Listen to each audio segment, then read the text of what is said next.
Dentro do Lago Vitória, um dos grandes lagos africanos, há uma ilha que não parece ter nada de especial à primeira vista, com metade do tamanho de um campo de futebol e dezenas de casas amontoadas.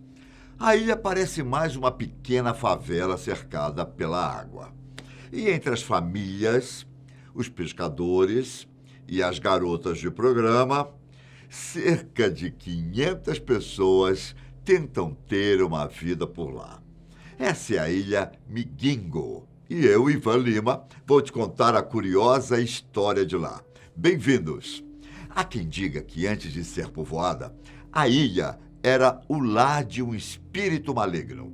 Mas, com o tempo, a crença deu lugar à necessidade dos seres humanos que viviam de pesca na região. Pouco se sabe sobre o pequeno pedaço de terra antes de 1991, ano em que dois pescadores do Quênia, supostamente, tornaram-se os primeiros habitantes de Migingo. Antes disso, o lugar não era nada mais, nada menos do que uma ilha aleatória no meio do lago, repleta de pássaros, cobras e, é claro, com muita vegetação.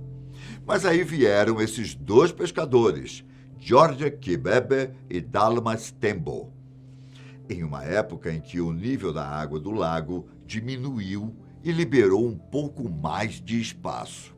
Só que, ainda assim, a ilha continuou pequena, com seus pouco mais de 2.000 metros quadrados.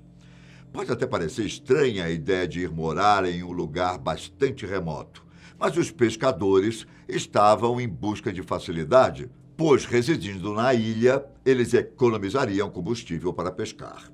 Só que alguma coisa aconteceu nos anos que se seguiram. Porque não foi nessa época que a população da ilha cresceu. Em 2004, o pescador Joseph Nsubuga se mudou para Migingo e disse que não havia ninguém por lá, apenas uma casa abandonada, indicando que pessoas viveram ali antes dele. Depois da mudança de Joseph, mais e mais pessoas começaram a se juntar a ele na ilha, algumas fugindo do perigo de regiões próximas e outras apenas em busca de um novo tipo de vida. Se você der um zoom no Google Maps, Migingo vai aparecer dentro do Quênia, muito próximo da fronteira com Uganda. Só que, por se tratar de uma região de difícil delimitação, a ilha permaneceu fora de uma nação por vários anos, sendo considerada quase como uma democracia autônoma. Mas à medida que o número de habitantes foi aumentando, assim como o lucro dos moradores, Uganda e Quênia passaram a ter interesse na ideia de administrar Migingo. Para você ter uma ideia, em apenas uma semana, os moradores da ilha ganham quase 3 vezes mais do que os mesmos trabalhadores no continente ganham em um mês. E esse lucro se deve, em sua maioria, ao tipo de peixe encontrado por lá, o perca do Nilo, que é um animal bastante requisitado no mercado e que a carne, com mais gordura, acaba sendo exportada internacionalmente. O lucro é bom, e isso não chamou a atenção apenas dos países, mas também de piratas da região. Na época em que Migingo estava começando a ter mais moradores, o saque de piratas se tornou frequente e a violência aumentou em plena luz do dia. Com as ameaças constantes, os pescadores resolveram pedir ajuda tanto para o Quênia quanto para Uganda.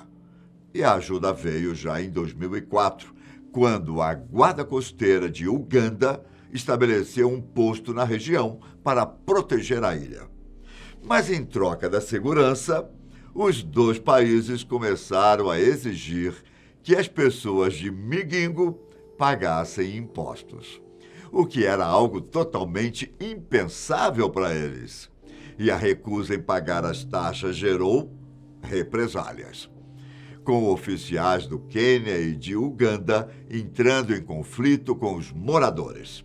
Casas foram destruídas, a pesca foi prejudicada e alguns habitantes da ilha foram mortos durante troca de tiros. Até mesmo um conflito interno acabou surgindo, com pessoas do Quênia e de Uganda que viviam em Migingo, brigando entre si para definir qual lado estava certo. Essas tensões internas e com participações dos países acabou recebendo o nome de a menor guerra da África. E digamos que ela continua até os dias de hoje. Para resolver de uma vez essas questões, os dois países organizaram uma comissão conjunta em 2009 com o objetivo de determinar a real fronteira entre os dois países. É como eu te disse lá no começo. Se você olhar no Google Maps, Migingo está dentro do Quênia. E essa mesma informação foi confirmada por documentos oficiais e mapas de 1926. Ainda em 2009, uma pesquisa confirmou que a ilha estava a 510 metros dentro do Quênia. E o então presidente de Uganda chegou a reconhecer isso. Mas ele também disse que as águas onde os pescadores de Migingo pescam são de Uganda e que, tecnicamente, seria ilegal. Por causa desses pequenos desentendimentos e da falta de um comum acordo, os dois países continuam dando pitaco na administração da ilha, da pescaria e dos impostos cobrados. O que não quer dizer que os habitantes estejam sofrendo.